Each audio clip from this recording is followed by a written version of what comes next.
Llegué temprano al puerto de Veracruz con la mochila ligera al hombro y el boleto impreso en la mano, como quien por fin cumple un sueño postergado por años. El aire olía a sal y a combustible, y por un instante me sentí joven otra vez, aunque las rodillas ya protestaban por las escaleras del muelle. Miraba a las familias riendo, a los niños señalando el enorme barco, cuando el celular vibró. No sé por qué, pero supe de inmediato que algo no estaba bien. El mensaje era corto, casi frío. Cambio, de planes. No vas, vamos solo la familia. Leí esas palabras una y otra vez, sin entender del todo cómo era posible que solo la familia ya no me incluyera. Me quedé quieta, mirando el barco como si de pronto se alejara sin moverse. No lloré. Hacía tiempo que las lágrimas me parecían un lujo inútil. Doblé el boleto despacio y lo guardé en el bolsillo, como si fuera un recordatorio físico de lo que ya venía sintiendo hacía años, que siempre había estado un paso afuera. Respiré profundo y di media vuelta. El sol caía fuerte sobre el pavimento, pero sentí que lo que más quemaba no era el calor, sino la certeza de que ese mensaje era el último empujón que necesitaba para cambiar mi historia. Cuando llegué al departamento, ya no quedaba enojo, solo una claridad rara, casi fría.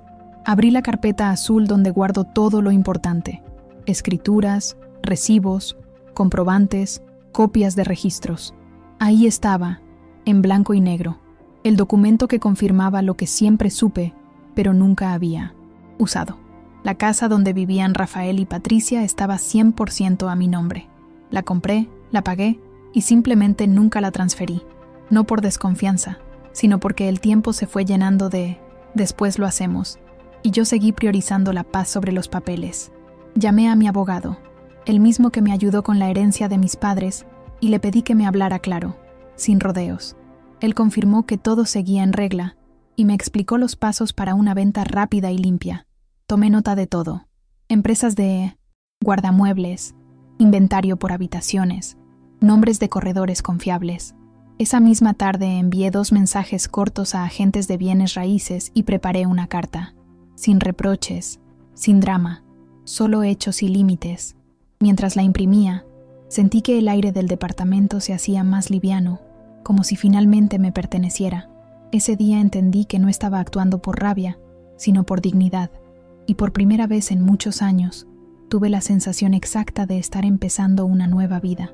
El día siguiente, me desperté antes del amanecer, sin necesidad de alarma. El silencio de la casa era distinto, más nítido, como si cada rincón esperara una decisión. Preparé café con calma, el mismo que siempre llevaba a Rafael cuando estudiaba de madrugada, pero esta vez lo serví solo para mí. Mientras el aroma llenaba la cocina, abrí la ventana y miré el cielo todavía azul oscuro. No sentí tristeza, sentí un tipo de alivio que no conocía, una especie de vacío limpio, sin culpa. Había pasado demasiado tiempo repitiendo que la familia es lo primero, incluso cuando eso significaba dejarme en último lugar. Y ahora, con un simple mensaje de texto, me habían liberado del papel que tanto me había costado sostener. Tomé la taza con ambas manos y pensé en todo lo que esa casa representaba: los cumpleaños de los nietos, las cenas improvisadas, los silencios incómodos en los que mi opinión no contaba. Todo eso había ocurrido bajo un techo que era mío, y aún así, nunca me había sentido dueña de nada. Me di cuenta de que el verdadero error no fue haber comprado esa casa, sino haber permitido que se convirtiera en mi jaula disfrazada de cariño. Me vestí con ropa sencilla y salí a caminar por el malecón. El viento olía a mezcla de mar y pan recién hecho, y la ciudad despertaba con su ritmo lento de siempre. Recordé cuando llegué a Veracruz con un niño de 6 años de la mano, buscando trabajo y futuro al mismo tiempo. Había hecho tanto por construirle una vida segura, que olvidé que también debía construir la mía. Ese pensamiento me dolió, pero también me dio fuerza.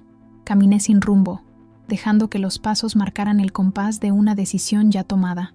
Sabía que la venta sería rápida, el mercado estaba en movimiento, y la ubicación era buena. Llamé a uno de los corredores y confirmé la cita para esa misma tarde. No dudé, no temblé. En ese momento entendí que cuando una mujer se cansa del papel que otros le asignaron, deja de pedir permiso.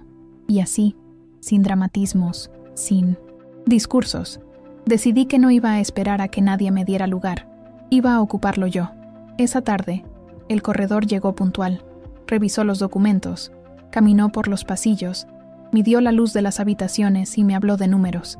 Todo parecía tan impersonal que por un instante sentí ganas de detenerlo, pero no lo hice. Lo dejé hablar mientras mis ojos recorrían los muebles, los retratos de los niños, los libros de Rafael en la estantería. Cada objeto tenía su historia, y sin embargo, ya no me pertenecían. Había una frialdad necesaria en ese proceso, una forma de cerrar capítulos sin ruido. Le pedí a la gente que manejara todo con discreción y firmé los primeros papeles de oferta antes de que terminara el día. La transacción avanzó con una rapidez casi absurda, como si el universo quisiera dejarme claro que estaba en el camino correcto. Durante los días siguientes, organicé el envío de las pertenencias al guardamuebles. Puse cada caja con cuidado, etiquetando lo que era de Rafael y Patricia. No rompí nada, no tiré nada, no quería hacer daño, solo poner distancia. La carta la dejé sobre la mesa del comedor, junto a una copia de la escritura y un recibo de depósito que cubría 3 meses de almacenamiento. No había amenazas, solo una frase que me salió del alma. A veces, el respeto llega cuando uno aprende a decir basta. Cerré la puerta despacio. Escuché el clic de la cerradura y sentí una ligereza física, casi como si hubiera dejado de cargar algo invisible. Caminé hacia el taxi que me esperaba con una maleta pequeña y un boleto de avión. París me sonaba lejana, casi imposible, pero por primera vez en décadas no tenía miedo del futuro. Me senté en el asiento trasero, miré por la ventana y supe que no estaba huyendo de mi familia, estaba regresando a mí.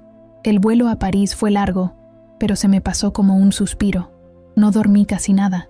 Me la pasé mirando por la ventanilla, observando el cambio del cielo como si fuera una metáfora de lo que estaba dejando atrás.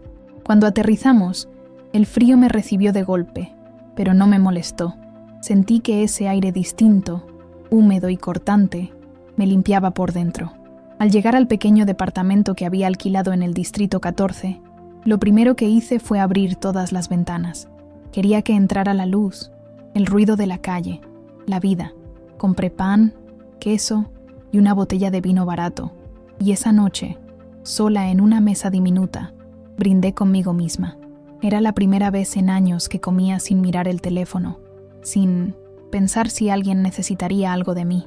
París no era un sueño, era un reinicio. Caminaba por las calles sin que nadie me reconociera, sin etiquetas, sin el «mamá, podrías» o el «abuelita, hazme el favor». Descubrí que la soledad, cuando es elegida, tiene un sabor dulce. A la semana me inscribí en un taller de pintura. No tenía experiencia ni talento, pero algo en mí necesitaba manchar lienzos, probar colores, equivocarse sin consecuencias. La maestra, una mujer mayor de cabello blanco y voz suave, me dijo algo que no olvidé. El arte no se trata de hacerlo bien, sino de dejar que lo que está dentro respire. Esa frase se me quedó grabada. Cada trazo era una manera de soltar, de decir sin palabras lo que por años había callado. Pinté manos, ventanas, caminos vacíos, rostros sin ojos. No buscaba belleza, buscaba verdad. Y poco a poco, esa búsqueda se fue volviendo mi nueva rutina. Por las mañanas pintaba, por las tardes caminaba por el Sena o visitaba librerías, y por las noches escribía cartas que nunca enviaba. Era una forma de reconciliarme con la mujer que había sido y de conocer a la que estaba naciendo. Pasaron 2 meses antes de que recibiera el primer mensaje de Rafael. Era breve, tenso, casi protocolar. Nos enteramos de la venta. No puedo creer lo que hiciste. Necesitamos hablar. Lo leí varias veces, y por primera vez no sentí el impulso de justificarme. No respondí enseguida. Esperé un par de días, respiré, y luego contesté con algo simple. Cuando regreses, al respeto, hablaremos. Fue la respuesta más corta y más honesta que he escrito en mi vida. A la semana siguiente, Patricia me envió un correo amenazando con acciones legales y mencionando a los nietos como si fueran rehenes emocionales. No la culpé. En el fondo, su enojo no era por la casa, era por el control perdido. Cuando mi abogado me informó que no había base legal para su reclamo, entendí algo profundo. No era yo quien había actuado con frialdad, era el sistema de afecto que habíamos construido el que estaba enfermo. A los pocos días, Rafael volvió a escribirme, pero el tono había cambiado.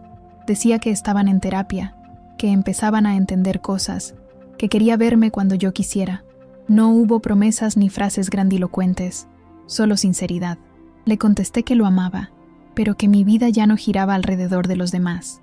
Le conté del taller de pintura, de mis caminatas, de lo bien que dormía sin el peso del deber ser. Me respondió con un emoji de corazón y un «Me alegra, mamá». No necesitaba más. Cerré el correo y miré por la ventana. Afuera, París seguía su ritmo. La gente corría, los cafés se llenaban, el cielo se nublaba, y por primera vez entendí que el amor verdadero no se mide por la cercanía, sino por la libertad que nos damos para existir como somos. Con el tiempo, empecé a notar que ya no me despertaba con el mismo nudo en el estómago de antes. Me levantaba temprano, preparaba café y ponía música francesa que apenas entendía, pero que me hacía sentir parte de algo nuevo. La rutina era simple: pintar, caminar, observar, y en medio de esa vida tranquila, descubrí algo que nunca había tenido: silencio interior. Ya no esperaba llamadas, ni buscaba aprobación. Cada día que pasaba sin depender del «¿qué dirán?» era una pequeña victoria. En el taller, mis pinturas empezaron a llenarse de color. La maestra me dijo que ya no se notaba tristeza en mis trazos. Yo sonreí. No era que la tristeza se hubiera ido. Simplemente había aprendido a convivir con ella sin dejar que me gobernara. Esa aceptación, tan sencilla y tan difícil, me cambió más que cualquier terapia. Empecé a creer que tal vez uno no renace de golpe, sino a pedacitos, con cada elección que rompe una costumbre vieja. Una mañana de abril, mientras pintaba un retrato abstracto de una mujer mirando al horizonte, recibí un mensaje inesperado. Era una videollamada de mis nietos. Rafael les había contado que yo estaba en París, y ellos querían ver la Torre Eiffel contigo, abuela. Lloré, no de tristeza, sino de ternura. Les mostré la vista desde mi ventana, el ruido del tranvía, el olor a pan recién horneado que subía desde la esquina. Sus risas atravesaron la pantalla, llenando el departamento de una alegría limpia, sin sombra de manipulación.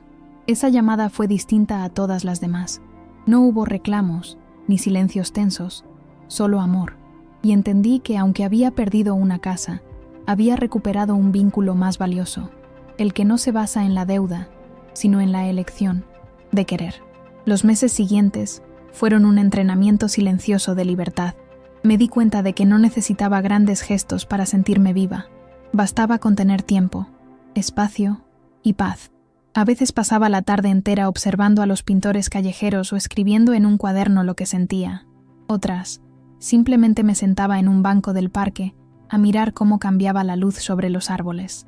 Aprendí a disfrutar mi propia compañía sin miedo al vacío. El dinero de la venta se mantenía intacto en el banco, pero no me obsesionaba con él. Había aprendido a medir el valor de las cosas por lo que me aportaban, no por lo que representaban. Un día, mientras tomaba un café en Montparnasse, escuché a una pareja discutir en español. Ella le decía a él: «Mi madre siempre está disponible, pero nunca feliz». Esa frase me atravesó. Entendí que eso había sido yo durante décadas. Disponible, eficiente, presente, pero sin espacio para mi propia alegría. Esa conciencia no me dolió. Pedí otro café y pensé en todas las mujeres que conocía, madres, abuelas, hermanas, atrapadas en la culpa del cuidado. Me prometí no volver a ese lugar, y aunque sabía que la vida no es una línea recta, que habría recaídas, nostalgias y dudas, también sabía que nunca más iba a aceptar menos de lo que merecía, porque a mis 62 años había descubierto que la familia no se mide por la sangre, sino por el respeto. Cuando llegó el verano, Rafael me escribió para decir que viajaría a París por trabajo y que le gustaría verme, sin Patricia, solo nosotros. Dudé unos segundos antes de responder, no porque no quisiera verlo, sino porque quería asegurarme de que ya no cargaba culpa, ni rabia, ni esa necesidad automática de justificarme. Le contesté que sí, que nos viéramos en un café cerca del Jardín de Luxemburgo, un lugar tranquilo, neutral. Llegó puntual, como cuando era niño y temía llegar tarde a la escuela. Llevaba el mismo gesto nervioso de entonces, pero esta vez había algo diferente en sus ojos, una mezcla de vergüenza y alivio. Me saludó con un abrazo largo, de esos que no piden permiso, y supe que venía con el corazón abierto. No hablamos de la casa, ni del dinero. Hablamos de la vida, de mis cuadros, de sus hijos, de cómo se había sentido al darse cuenta de que me había tratado como si mi amor fuera inagotable. Me dijo que Patricia también estaba en terapia, que por primera vez habían entendido lo que significaba poner límites sanos. Lo escuché en silencio, sin interrumpir. Era raro verlo así, tan humano, tan consciente. Cuando terminamos el café, me pidió caminar un rato. Lo hicimos sin prisa, bordeando el parque, observando a los niños jugar y a las parejas recostadas en el césped. En un momento se detuvo, me miró y dijo: «Nunca pensé que perderte sería la única forma de aprender a valorarte». No respondí enseguida. Me limité a tomarle la mano y a sonreír, porque no había nada que perdonar, solo cosas que entender. Y en ese instante sentí que el ciclo se cerraba, no con una revancha, sino con una madurez que nunca imaginé que llegaría. Esa noche, al volver a casa, abrí el álbum donde guardo algunas fotos antiguas. Rafael con los dientes chuecos, Patricia embarazada, los nietos en su primer día de escuela. Las miré sin nostalgia, más bien con una ternura tranquila. Todo eso seguía siendo parte de mí, pero ya no me definía. Me senté junto a la ventana, con una copa de vino, y pensé en lo lejos que había llegado desde aquella mañana en el puerto. Había pasado de esperar una invitación a diseñar mi propio destino. Ya no era la madre que sostenía a todos, era una mujer que se sostenía sola. Esa sensación, tan nueva, tan limpia, me dio una paz que no se parece a nada. Antes de dormir, revisé el correo y encontré un mensaje corto de Patricia. No era un reclamo, sino un gesto. «Gracias por no cerrarte del todo. Estamos aprendiendo». No respondí esa noche. Cerré la computadora, apagué la luz y me acosté con una sonrisa, porque entendí que mi historia no era de ruptura, sino de reconstrucción. Y aunque todavía quedaban heridas, ya no eran cadenas, sino cicatrices que contaban que sobreviví, que cambié, que elegí. Pasaron algunas semanas desde aquel encuentro con Rafael, y la vida en París volvió a su ritmo habitual, sereno y predecible. Pero algo dentro de mí había cambiado. Ya no era solo la mujer que se había liberado de una vida de servidumbre emocional. Ahora era alguien capaz de sentir amor sin sacrificarse. En el taller de Minas Pintura, comencé una nueva serie de cuadros inspirados en el mar. Quería retratar el momento exacto en que una ola se rompe y vuelve a empezar, porque eso era lo que sentía, que me había roto muchas veces, pero también había aprendido a recomponerme. Cada trazo era una conversación conmigo misma. Mientras pintaba, recordaba aquella mañana en el puerto y me veía desde afuera, como si observara a otra persona. Me di cuenta de que esa mujer, la que se quedó parada con un billete arrugado en la mano, fue la versión más valiente de mí. Sin ese momento, nunca habría llegado aquí. Una tarde, la maestra del taller organizó una pequeña exposición con las obras de los alumnos. No esperaba nada, pero cuando vi mis cuadros colgados, con mi nombre debajo, sentí un orgullo inmenso. No era por el reconocimiento, apenas éramos un grupo de aficionados, sino por el simple hecho de estar ahí, ocupando espacio en el mundo. Algunas personas se acercaron a preguntarme sobre mis pinturas, y sin darme cuenta, hablé con pasión, con una seguridad que me sorprendió. Una señora francesa me dijo: «Sus cuadros tienen algo de duelo, pero también de renacimiento». Sonreí. Era exactamente eso. En ese instante supe que, sin buscarlo, había convertido el dolor en arte, y que la herida que un día me dejó vacía, ahora era la fuente de mi fuerza. Una mañana de septiembre, mientras tomaba café en mi balcón, recibí una videollamada inesperada. Era Rafael, acompañado de Patricia y los niños. Se veían distintos, más tranquilos, más reales. Me saludaron con sonrisas tímidas y Rafael dijo: «Queríamos decirte algo los cuatro». Patricia tomó la palabra. Me contó que habían vendido la casa nueva que habían comprado después de perder la mía, y que con ese dinero habían decidido empezar de cero en otro barrio, más sencillo, sin pretensiones. «Queremos construir un hogar, no una vitrina», dijo. Me quedé en silencio unos segundos. No por sorpresa, sino porque sentí que la vida, a su manera, había cerrado el círculo. Los niños gritaban que me extrañaban, que querían visitarme. Les prometí que los llevaría a pasear por el Sena cuando vinieran. Patricia, con una voz más suave, Me agradeció por haber sido firme, por haberles mostrado que el amor sin respeto se destruye. No hubo lágrimas, ni disculpas largas, solo un intercambio sincero. Cuando colgué, me quedé mirando el reflejo del cielo en el cristal de mi ventana. Pensé en cómo algo tan doloroso como una exclusión podía convertirse en el punto de partida de una vida nueva. Si aquel día en el puerto me hubieran dejado subir al barco, probablemente seguiría viviendo en piloto automático, confundiendo amor con disponibilidad. Sonreí al pensarlo. A veces, la vida te cierra una puerta con tanta fuerza que parece castigo, pero en realidad es empuje. Ese empuje me llevó hasta aquí, a un balcón en París, con una taza de café, una paz que no depende de nadie y una historia que, por fin, me pertenece. Los días siguientes fueron una especie de calma luminosa, de esas que no se notan hasta que uno mira hacia atrás y se da cuenta de cuánto ha cambiado. Comencé a recibir más mensajes de Rafael, pero esta vez no eran pedidos ni excusas. Eran conversaciones genuinas, cotidianas, simples. Me mandaba fotos de los niños haciendo tareas, de los dibujos que pintaban en clase, de los desayunos de domingo. Yo respondía con imágenes de mis cuadros o de mis caminatas por los jardines. La comunicación se volvió ligera, sin peso, sin deuda, y eso, paradójicamente, nos acercó más que todos los años de convivencia forzada. Entendí que el amor no necesita dramatismo para ser profundo. A veces solo necesita espacio para respirar. Por las noches, pensaba en lo diferente que se sentía la palabra familia ahora. Ya no era una jaula ni un deber. Era una elección que se renovaba cada día, sin sacrificio. Una tarde de octubre, mientras guardaba mis pinceles, recibí un correo de Rafael con el asunto para ti. Al abrirlo, encontré una foto de un sobre con mi nombre y una nota. No es un regalo, es una invitación. Dentro, había una reserva para un curso de pintura en la Toscana, pagado por él y Patricia. Leí la descripción del programa, los talleres, las excursiones, los viñedos, y sonreí. Era la primera vez que me regalaban algo sin intención de compensar, sin intentar comprar perdón. Me quedé mirando la pantalla largo rato, con una mezcla de orgullo y ternura. Respondí con una sola frase: gracias por verme, porque eso era lo que más había querido toda mi vida.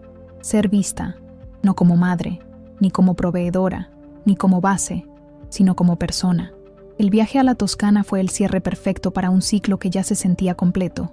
Los campos dorados, el olor a tierra húmeda y vino, las conversaciones en un idioma que todavía me costaba. Todo tenía una belleza serena, sin exceso.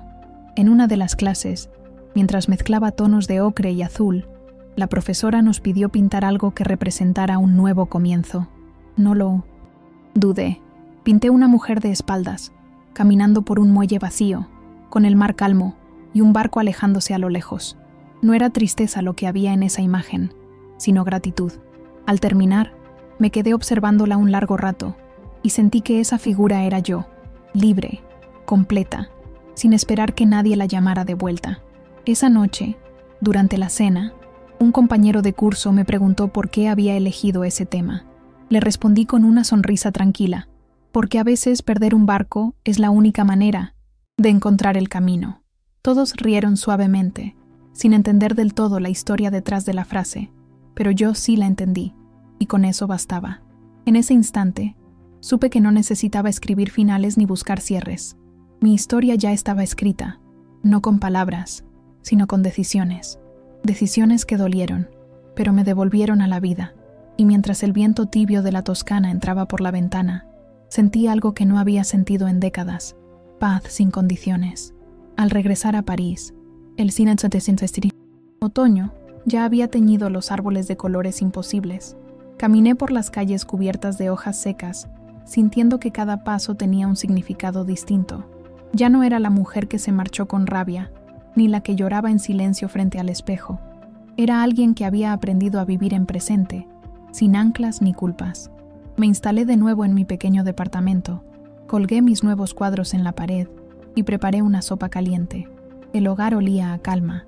En la mesa, junto a una vela encendida, puse una foto mía con mis nietos, de nuestra última videollamada. Sonreí. No necesitaba más. Había logrado algo que durante años parecía imposible: sentirme completa, sin depender del reconocimiento de nadie. Me di cuenta de que no se trataba de haber perdido o ganado, sino de haber aprendido a existir sin pedir permiso. A los pocos días, recibí una llamada de Rafael. Su voz sonaba distinta, más madura, más segura. Me contó que Patricia había retomado sus estudios y que los niños estaban felices en su nueva escuela.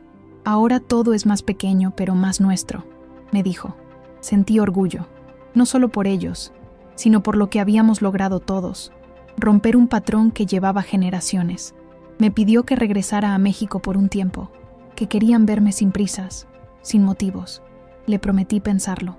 Colgué el teléfono con el corazón apretado, no de dolor, sino de emoción. Pensé en cuánto había cambiado desde aquella mañana en el puerto, y en cómo, sin planearlo, mi distancia se había convertido en una forma de amor, porque a veces alejarse no es abandono, es respeto. Semanas después, tomé el vuelo de regreso. El avión aterrizó en Ciudad de México al amanecer, con un cielo que parecía arder en tonos naranjas y rosados. Respiré hondo y sentí el olor familiar del país, mezcla de café, tierra y ruido. En el aeropuerto me esperaban Rafael y los niños, con flores en la mano. No hubo discursos ni lágrimas exageradas, solo abrazos largos, sinceros, de esos que dicen más que cualquier palabra. Patricia llegó unos minutos después. Me saludó con una sonrisa tímida, pero real. En su mirada había algo nuevo: humildad, no miedo. Y en ese momento entendí que el perdón no siempre se dice, a veces simplemente se practica. Fuimos juntos a desayunar en un pequeño café del centro. Los niños no paraban de hablar. Querían saber de París, de mis cuadros, de los pintores que había conocido. Rafael escuchaba con atención, como si intentara recuperar el tiempo perdido, pero sin ansiedad. Me sentí en paz, cómoda, sin la obligación de llenar silencios.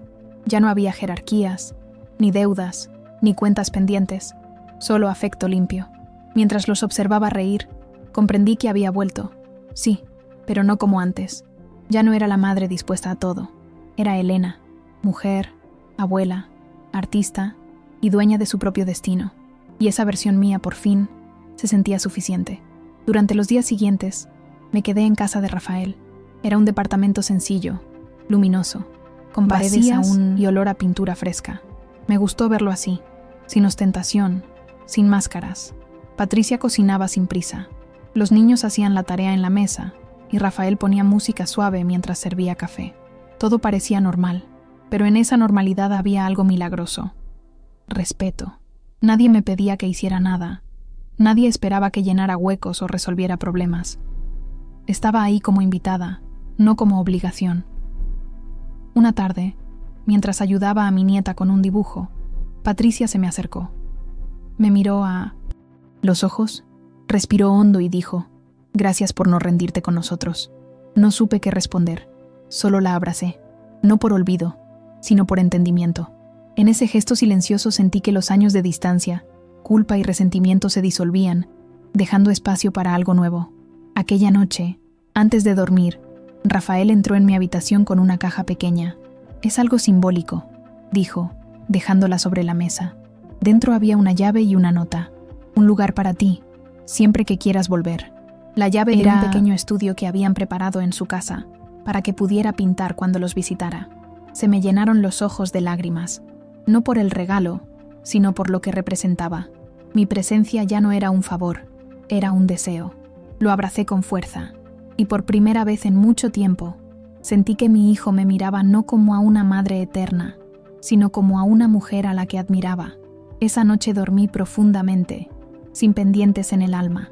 Pasaron algunos días y decidí volver a mi apartamento, el mío, el que había comprado con parte del dinero restante, pequeño, con un balcón lleno de plantas y un caballete junto a la ventana. Cuando crucé la puerta, tuve una sensación clara: había cerrado el círculo. Colgué en la pared el cuadro de la mujer en el muelle, aquel que pinté en la Toscana, y debajo escribí una frase que ya era parte de mí: a veces perderlo todo es la única forma de recuperarse. Esa fue mi manera de recordarme que no se trata de lo que se va, sino de lo que se reconstruye. En los días siguientes, Organicé mis cosas, retomé las clases de pintura y volví a mi rutina. Caminar, leer, cocinar para mí.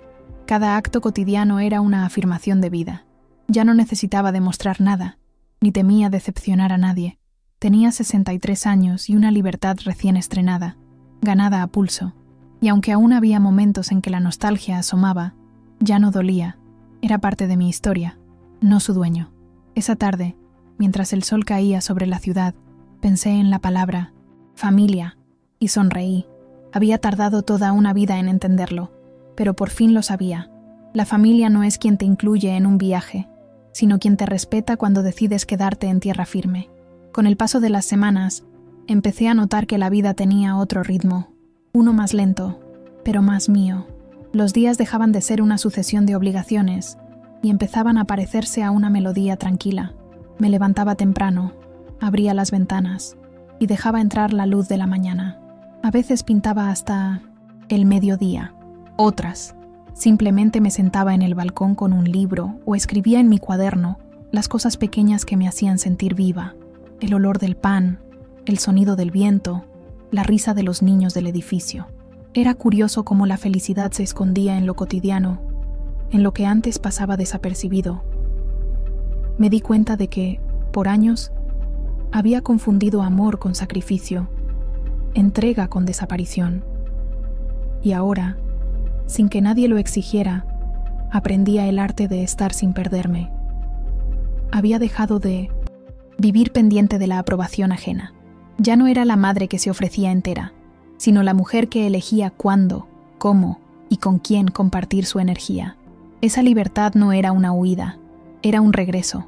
Una tarde, mientras pintaba, recibí una llamada de una de mis compañeras del taller de París. Me contó que una de mis obras había sido seleccionada para una exposición colectiva de artistas mayores de 60 años. Me reí al principio, pensando que era una broma, pero no lo era.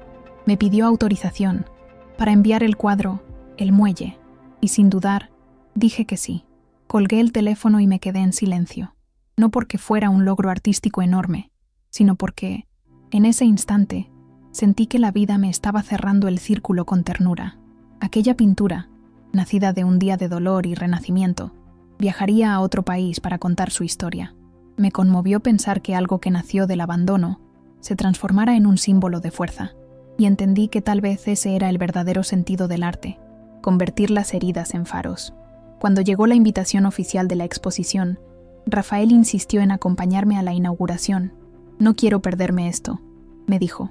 Patricia también se unió, y los niños, emocionados, prepararon dibujos para regalarme «Por si te entrevistan, abuela», decían entre risas. El día del evento, al verlos esperándome frente al museo, sentí algo que no puedo describir con palabras. Ya no había tensión, ni distancia, solo orgullo compartido. Caminamos juntos entre los cuadros, y cuando llegamos al mío, me quedé unos segundos sin hablar. Estaba ahí, colgado en la pared, con una pequeña placa debajo. El Muelle, Elena Morales, 63 años.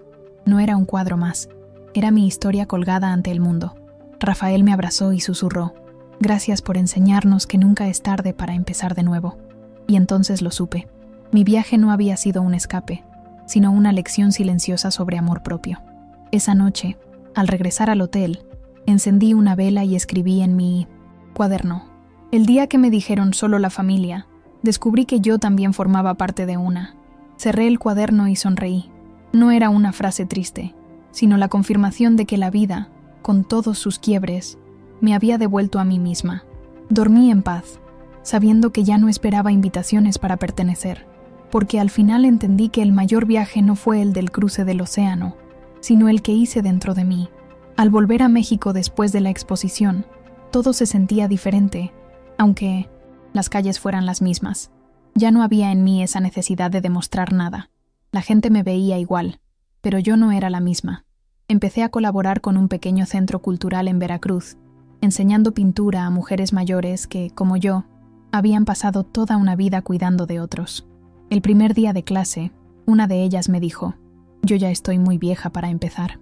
La miré a los ojos y le respondí con total certeza: «No, estás justo a tiempo». Lo dije desde la verdad más profunda que conocía, Y mientras las veía mezclar colores torpemente, entendí que enseñar no era repetir técnicas, sino compartir libertad. Cada mujer que tomaba un pincel por primera vez me recordaba que todos tenemos derecho a reconstruirnos, sin importar la edad o las pérdidas. En ese espacio de olor a témpera y risas tímidas, encontré una nueva forma de propósito: sanar, ayudando a otras a sanar. Con el paso de los días, el taller se volvió un refugio. Llegaban mujeres de todo tipo: viudas, abuelas, divorciadas. Algunas apenas sabían leer, pero todas traían una historia de haber sido invisibles, y ver cómo cada una iba llenando su lienzo con trozos de su vida fue una experiencia que me conmovió hasta los huesos. En cada trazo había un grito silencioso de dignidad, y mientras las escuchaba hablar de sus hijos, sus miedos o sus ausencias, yo también me curaba un poco más.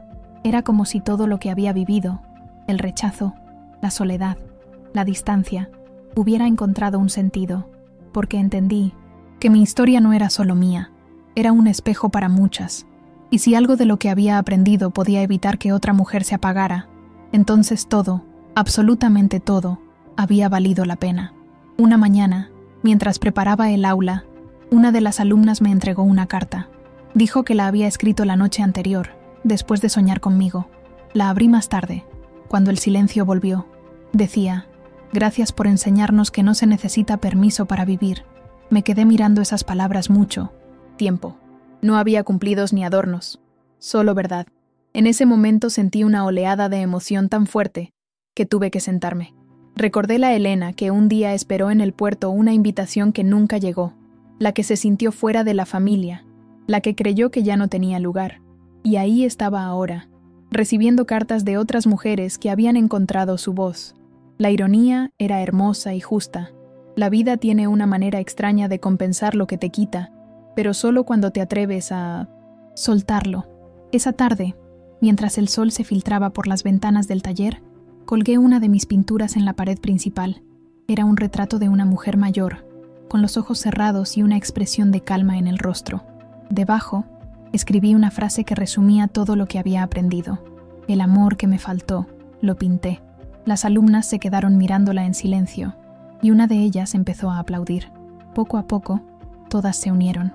No por mí, sino por lo que esa pintura representaba, la posibilidad de empezar otra vez. Y mientras las veía sonreír, comprendí que no había regreso posible a la vieja Elena. Esa mujer quedó en el puerto. La que seguía pintando, enseñando y riendo era nueva. Y por fin, completa. Con el tiempo, el taller se convirtió en algo más grande de lo que imaginé. Llegaron periodistas locales, curiosos por conocer a la mujer que cambió su vida después de los 60. Al principio me dio pudor. No me gustaba ser el centro de atención, pero entendí que contar mi historia no era exhibirme, era compartir esperanza. Así que acepté dar una entrevista. Recuerdo que la reportera me preguntó qué había sentido al vender la casa de mi hijo. Me quedé unos segundos en silencio antes de responder. Fue como soltar una piel que ya no me servía, dije. No lo hice para castigar, lo hice para respirar. Ella asintió, con los ojos brillando, y en ese momento comprendí que mis palabras no eran solo para mí, eran para todas las mujeres que habían aprendido a callar, a aguantar, a sobrevivir sin reclamar espacio. Desde entonces, cada vez que alguien me dice que mi historia le dio fuerza, siento que algo de aquel día en el puerto, ese día que dolió tanto, se transformó en una semilla. Esa semilla empezó a crecer de formas que no esperaba. Un grupo de mujeres jóvenes se unió al taller, queriendo aprender de la señora del muelle, como me llamaban con cariño. Me hacían preguntas sobre la vida, no sobre pintura. Querían saber cómo se aprende a decir no, sin miedo, cómo se deja de ser invisible sin volverse dura. Yo no tenía respuestas mágicas. Les decía lo único que sabía. No se trata de volverse fuerte, se trata de dejar de ceder lo que te pertenece. Verlas escuchando con tanta atención me llenaba de ternura. A veces me preguntaban si había perdonado del todo a Rafael y a Patricia. Yo les sonreía y respondía, sí, pero sobre todo, me perdoné a mí por haber esperado tanto. Y eso, lo supe en ese instante, era el verdadero cierre de mi historia. Un domingo, Rafael vino a visitarme solo, sin avisar. Traía una carpeta en la mano. Cuando la abrió, vi que era un álbum con fotos nuevas, Los niños pintando, Patricia riendo, la casa llena de plantas. En la última página había una imagen mía, en la exposición de París, sonriendo frente a mi cuadro. «Queríamos tenerte en casa, aunque no estés», dijo. Me quedé sin palabras. Lo abracé largo, sin reproches. Sentí que ese abrazo tenía todas las cosas que no dijimos cuando era joven. Los silencios, los errores, los afectos torpes. Me di cuenta de que a veces el amor madura en la distancia, como el vino, y que no todas las despedidas son finales. Algunas son comienzos disfrazados. Esa tarde, al quedarse un rato conmigo, miró las paredes del taller llenas de cuadros y me dijo: «Mamá, nunca había entendido lo que significaba tu libertad, pero ahora me da paz saber que la tienes». Sonreí. «¿Y tú, hijo, la tienes?», le pregunté. Me miró unos segundos y dijo: «Estoy aprendiendo». Y supe que valía la pena. El dolor, las rupturas, los años de espera, porque a veces la única forma de enseñar amor es amarte tú primero. Cuando se fue, me quedé sola mirando la puerta cerrarse con suavidad. No sentí tristeza, sentí plenitud. Por fin, la historia estaba completa. Con el pasar de los meses, el taller siguió creciendo. Algunas de mis alumnas comenzaron a vender sus obras en ferias locales, otras simplemente las regalaban a sus nietos, pero todas habían cambiado algo en su mirada. Ya no hablaban desde la resignación, sino desde la posibilidad. Ver eso me emocionaba más que cualquier exposición o reconocimiento. Cada pincelada de esas mujeres era una declaración: aún estamos aquí. Un día, durante una clase, una de ellas, una viuda de 70 años, me dijo: «Elena, usted nos enseñó que la edad no impide comenzar de nuevo, lo que lo impide es el miedo».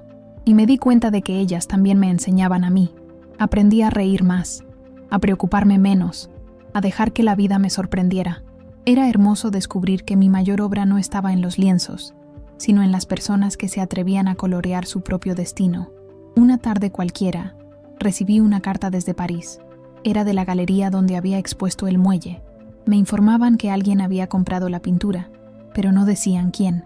Solo mencionaban que el comprador había pedido mantener el anonimato. Al principio me dio curiosidad, pero luego sonreí. No necesitaba saberlo. Lo importante era que mi historia seguiría colgada en algún lugar del mundo, contándole a otros que no hay naufragios definitivos. Esa noche, mientras miraba la luna desde mi ventana, pensé que tal vez eso era la vida: pintar, perder, soltar, volver. Y entendí que nada se va del todo cuando deja una huella verdadera. Semanas después, recibí un paquete sin remitente. Dentro había una pequeña réplica enmarcada de El Muelle y una nota escrita con letra familiar. Al final, era yo. No podía dejar que tu historia se alejara de nosotros. Amor, Rafael. Me quedé mirándola en silencio largo rato. No era un gesto material, era un símbolo. Él no quería poseer el cuadro. Quería traer de vuelta el significado de lo que habíamos vivido.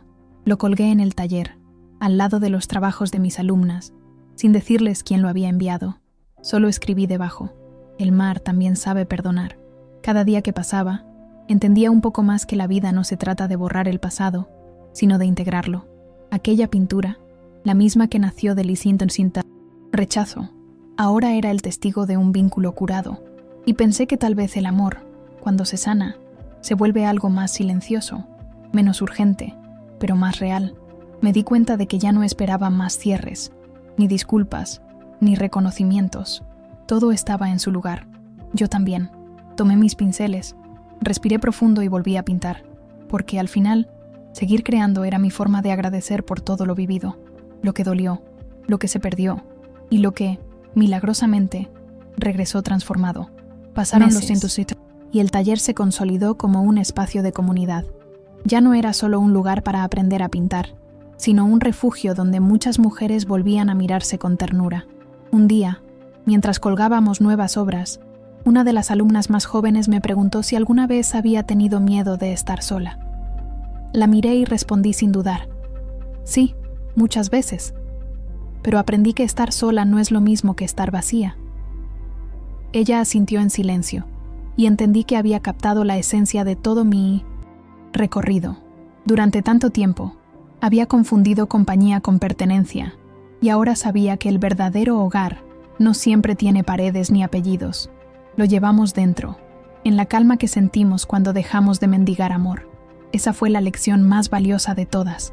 Descubrir que la soledad puede ser un lugar fértil, no una condena. Esa noche, después de la clase, me quedé sola en el taller, rodeada de los cuadros y del olor a óleo fresco.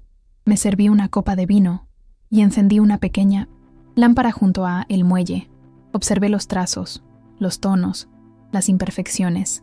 Todo hablaba de mí, pero también de todas ellas, de las mujeres que se habían atrevido a recomenzar. Y en ese instante entendí que el arte no me había salvado del dolor, me había enseñado a transformarlo, a dejar que la herida se volviera forma, color, historia. Cerré los ojos y escuché el sonido lejano del mar que entraba por mi memoria. Veracruz, París, la Toscana, todos esos lugares eran capítulos distintos del mismo viaje. Y aunque mi cuerpo ya no tenía la energía de antes, mi alma nunca había estado tan viva.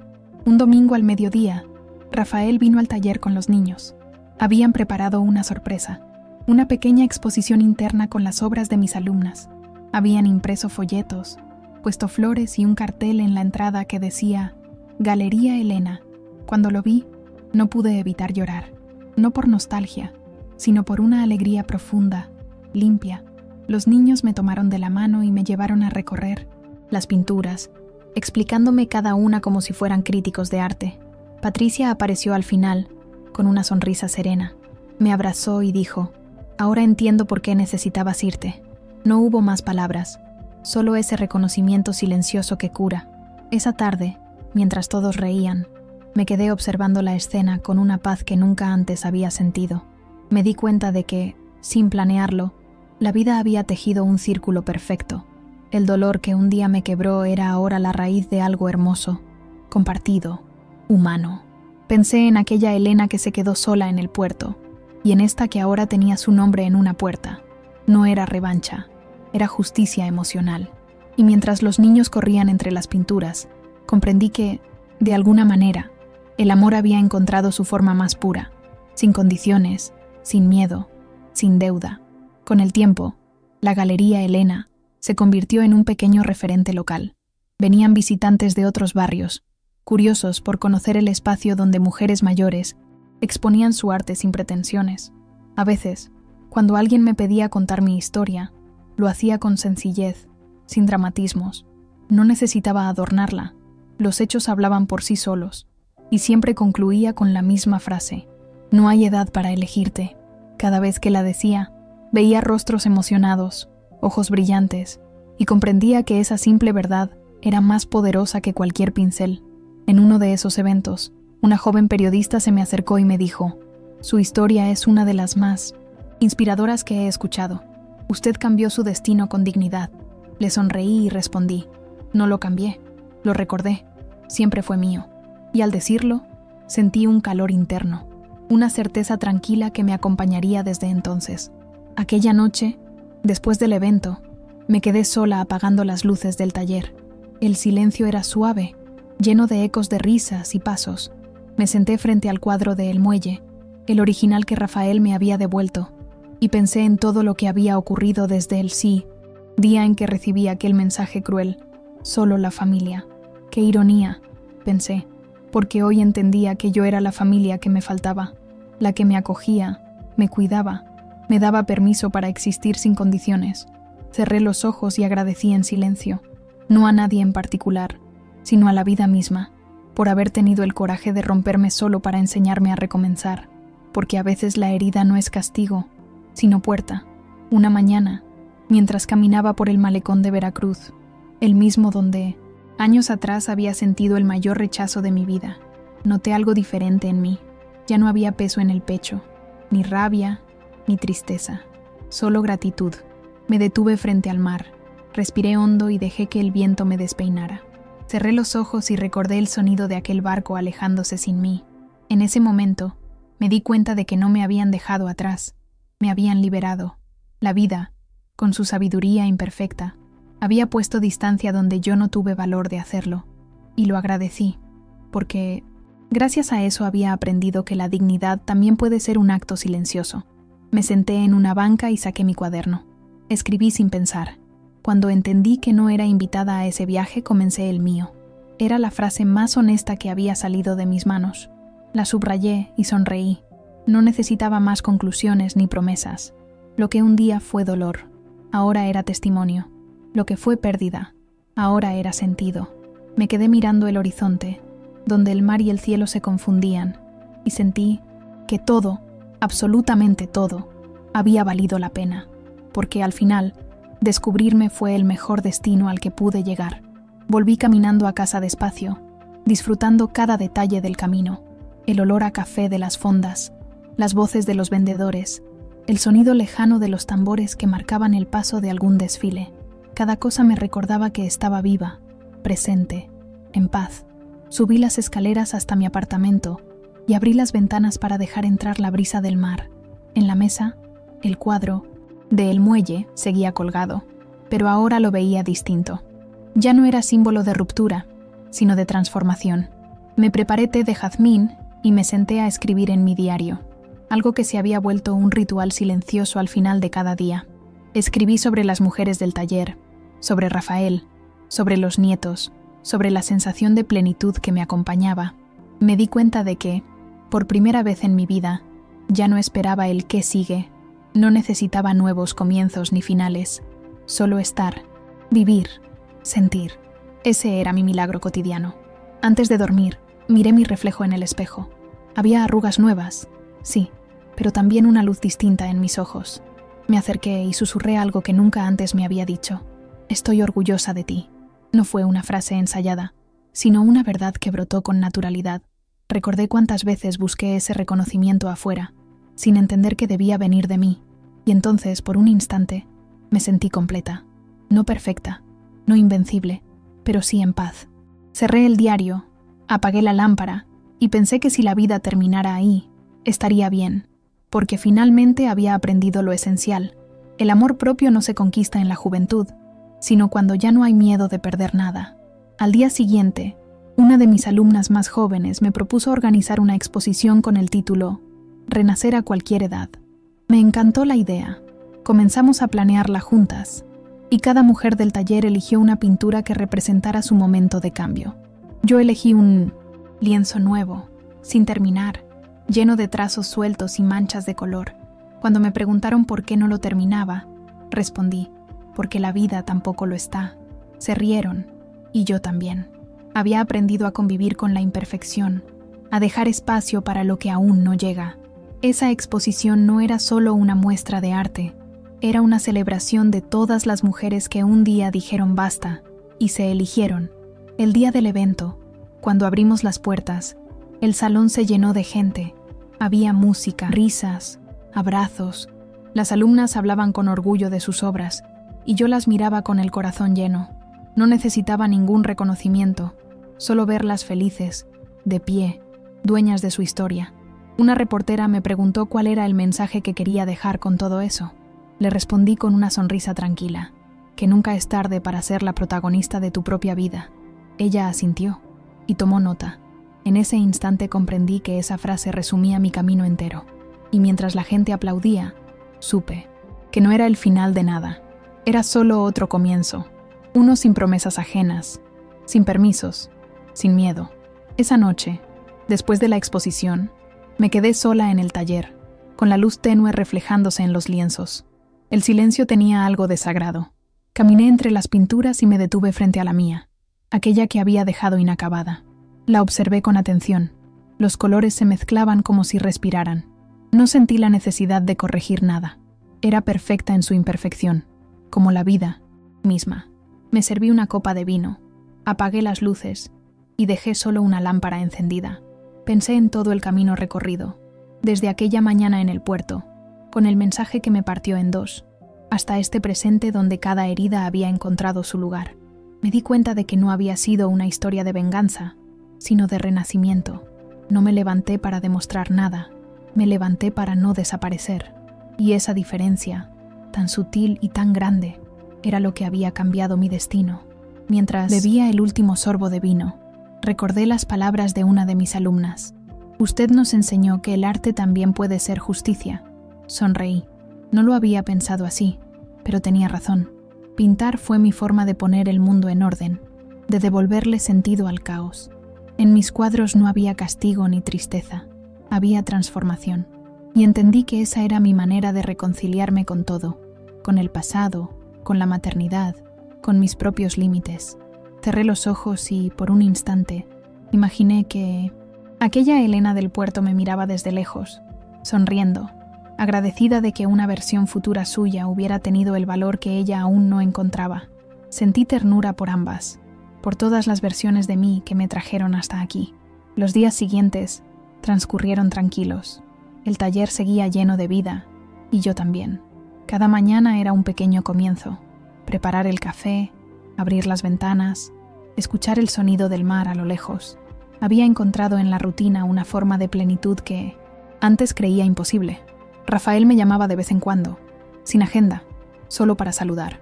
A veces hablábamos de arte, otras de los niños, otras simplemente del clima. Ya no había silencios incómodos ni palabras pendientes. Era amor limpio, sin roles, sin expectativas. Patricia también me escribía, compartiendo fotos de sus nuevos proyectos y pequeños logros personales. Verlos crecer sin mi sombra, desde su propio espacio, me daba paz. Entendí que poner límites no destruye el amor, lo ordena. Una tarde de lluvia, mientras cerraba el taller, una de las alumnas me dijo: «Señora Elena, ¿alguna vez pensó en escribir su historia?». Me reí. No sé si alguien querría leerla. Ella insistió: «Yo sí, y muchas más». Esa frase me acompañó el resto del día. Al llegar a casa, abrí mi cuaderno y comencé a escribir, sin pensar demasiado. Palabras simples, sinceras, directas. No buscaba hacer literatura, sino dejar testimonio, porque entendí que, si mi historia podía servirle a alguien para no rendirse, entonces debía contarla. Escribí hasta que el sueño me venció, y al cerrar el cuaderno, tuve la sensación clara de que la vida me estaba pidiendo solo una cosa: seguir compartiendo lo aprendido, sin miedo, sin adornos, con verdad. Hoy, mientras escribo estas últimas líneas, siento que todo ha encontrado su lugar. No hay rencor, no hay culpa, no hay deuda. Solo gratitud. Gratitud por el dolor que me obligó a despertar, por la distancia que me enseñó a amar sin perderme, y por la soledad que me devolvió a mí misma. Si miro hacia atrás, veo a una mujer que lo dio todo por los demás y que, cuando se quedó vacía, tuvo el coraje de empezar otra vez. Y si miro hacia adelante, no veo promesas ni grandes planes, solo días tranquilos, llenos de propósito. He aprendido que la libertad no siempre llega con ruido. A veces se presenta en silencio, en una taza de café caliente, en la luz que entra por la ventana, en un no, dicho a tiempo. Termino este relato sabiendo que no soy la misma mujer que fue al puerto esperando un lugar en un viaje. Aquella Elena quedó allí, frente al mar, observando cómo el barco se alejaba. La que escribe hoy no espera invitaciones, construye caminos. No necesita que la elijan, se elige a sí misma cada día. Y si algo me enseñó la vida, es esto. Cuando te atreves a perder lo que creías indispensable, descubres lo que realmente te pertenece, porque al final, no fui yo quien perdió una familia. Fueron ellos quienes, al excluirme, me dieron la oportunidad de encontrarme. Y eso, ahora lo sé, fue el viaje más hermoso de todos.